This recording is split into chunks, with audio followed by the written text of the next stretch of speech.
নমস্কার, good morning. Soma daily লাইফস্টাইলে আপনাদের স্বাগত। আজ সোমবার, আমরা সকাল সকাল ঘুম থেকে উঠে বেরিয়ে পড়েছি। এখন বাজে ঘড়িতে 5টা। আজ শ্রাবণ মাসের দ্বিতীয় সোমবার, তাই আমি আর আমার মেয়ে রেডি হয়ে বেরিয়ে পড়েছি আমাদের বানেশ্বরের বিখ্যাত শিব মন্দিরে পুজো দিতে। রাস্তায় আসতেই দেখছি প্রচুর ভিড়, দেখুন কত লাইন পড়েছে। এত লোক, এত ভক্ত হবে আজ ভাবতেই পারিনি। অনেক দূর দূর থেকে ভক্তরা এসেছে বাবার মাথায় জল ঢালতে। কত রকমারি দোকান বসেছে। এত ভিড়ে অনেকে অসুস্থ হয়ে পড়ছে। গত সোমবারে এত ভিড় হয়নি, আজ একদম ছাপিয়ে গেছে।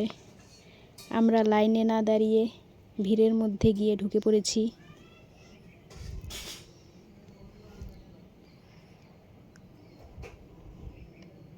দেখুন কত রং বেরঙের ড্রেস পরে, শাড়ি পরে,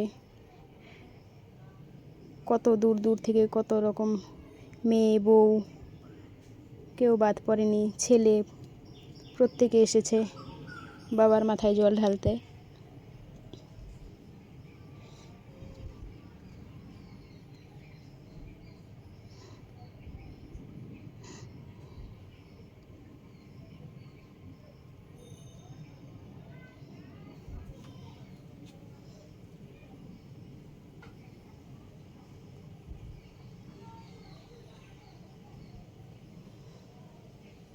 রাস্তায় বড় বড় মাঝে মাঝে গাড়িগুলো চলে যায়, সেজন্য জ্যাম জমে যায়। জ্যামের কারণে লোকের আসা যাওয়ার অসুবিধা হয়। প্রত্যেকে এত সুন্দরভাবে সেজে এসেছে, দেখে কি দারুণ লাগছে। আপনারাও নিশ্চয়ই আপনাদের কাছে মন্দিরে গিয়ে পুজো দিয়ে আসেন। আপনাদের কাছে কোনো মন্দির থাকলে সেটা শেয়ার করবেন আমার সঙ্গে। আমাদের এই মন্দির অনেক দিনের পুরনো, সেই রাজার আমলের মন্দির।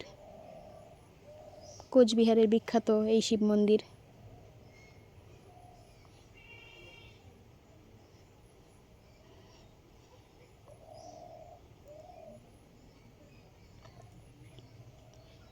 অনেক দূর দূরান্ত থেকে লোকেরা আসে এখানে।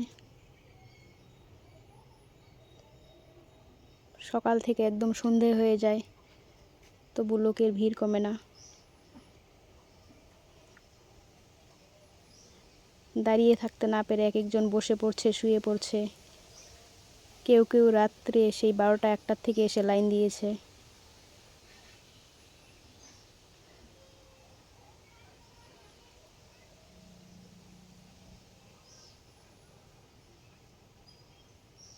নানান রকমের দোকান, খাবারের দোকান, সাজগোজের দোকান, কত রং বাহারি দোকান বসেছে। পুরো শ্রাবণ মাস জুড়েই এখানে মেলা বসে।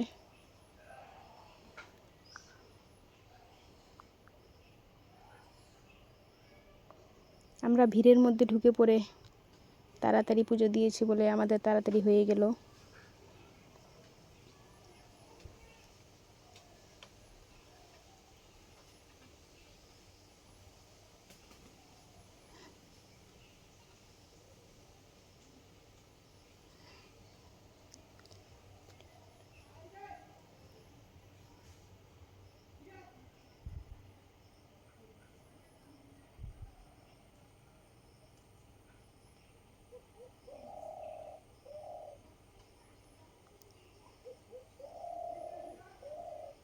আর বেশি ভিডিওটা না বাড়িয়ে বাড়িতে চলে আসছি।